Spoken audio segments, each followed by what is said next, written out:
Hello, and welcome to the Cryptocurrency News Channel.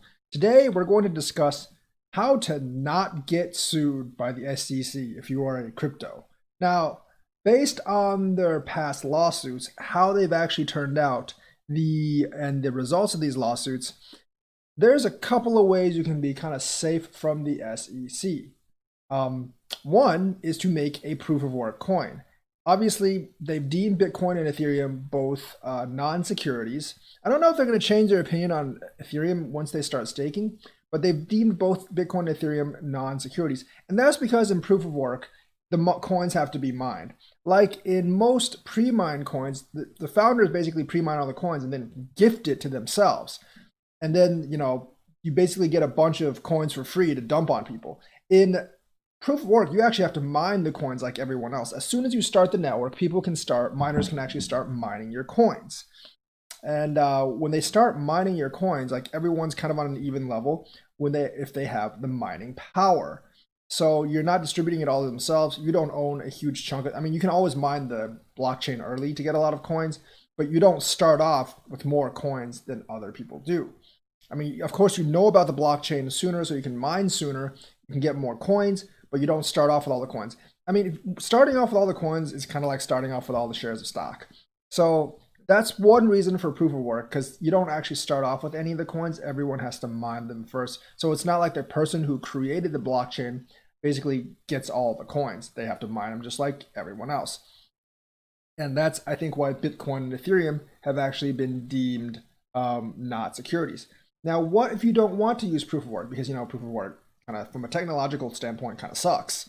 And, it's not efficient. You have to use a lot of energy and power to sustain the network. And, the Sierra Club is going to sue you sooner or later because they have actually sued a proof of work project. And, environmentalists don't like it because, Bitcoin mining is the same output of pollution as like, a small country. So they're going to have a few problems if Bitcoin mining hash rate goes higher and higher. Unless quantum computing comes along, but that causes its own many problems. Now, what if you don't want to use proof of work? Like we said, now there is a way. Looking at all the lawsuits, you will get sued, but all that generally will happen is they'll slap you on the wrist with a small penalty, and then you can go on your merry way, a la EOS, a la Ken. So what happened there was that you basically create a proof of stake. And here's the trick. You have to create it on the Ethereum blockchain or another blockchain. But then a little while later, you have to fork the blockchain and create your own mainnet that it can't be on Ethereum or any other blockchain. Because that's what the SEC will actually sue you on based on the original ERC20 tokens or whichever blockchain that you actually created the coin on. But they won't consider the coins that aren't ERC20 anymore to be securities.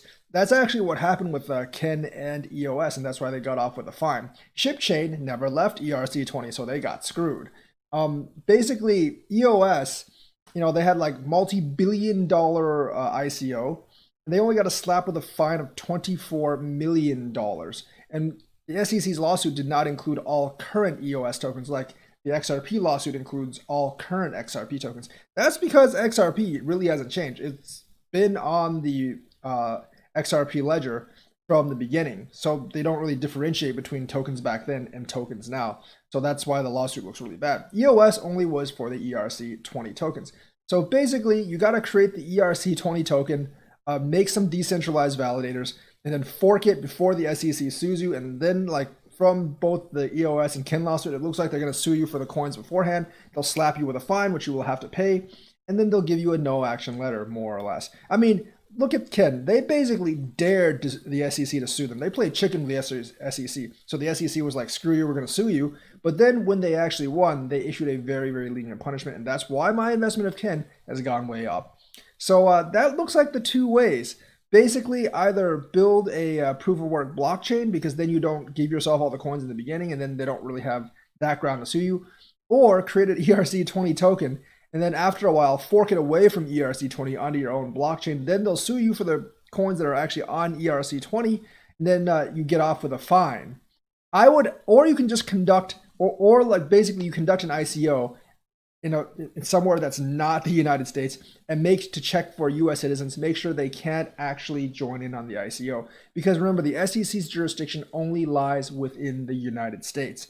So if you actually sold a bunch of securities to, like, say like Japan or China, well, if you sell them to China, the Chinese government's going to come after you. But like Japan or Thailand or something, the SEC can't do anything if you didn't sell the ICO to U.S. citizens.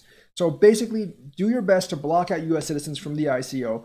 Either that or make a proof of work coin, or like make an ERC20 coin and then fork it later and stop selling the ERC20 coins. So those look like to be the three ways based on like how past lawsuits and settlements with the SEC has actually worked out and according to their rules. Ripple unfortunately didn't do any of those. They are an American company, sold to American customers. They basically are still on the same network that they originally debuted on, which means like all their coins could be considered securities by the SEC. So now they have to fight this lawsuit. So basically, those are the three ways. I think that's how you can either not get sued by the SEC or get sued, get slapped with a fine, and then get a no action letter.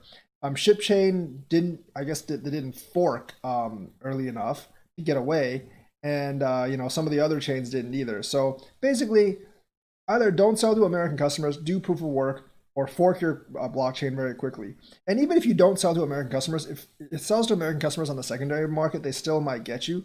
So if you've actually done a coin where you basically minted a bunch of coins, gave them to yourself, you actually need to do a fork very, very quickly to another mainnet. So that is the news for today. Let me know what you think, like and subscribe, and hit that bell notifications button. Thank you and have a nice day.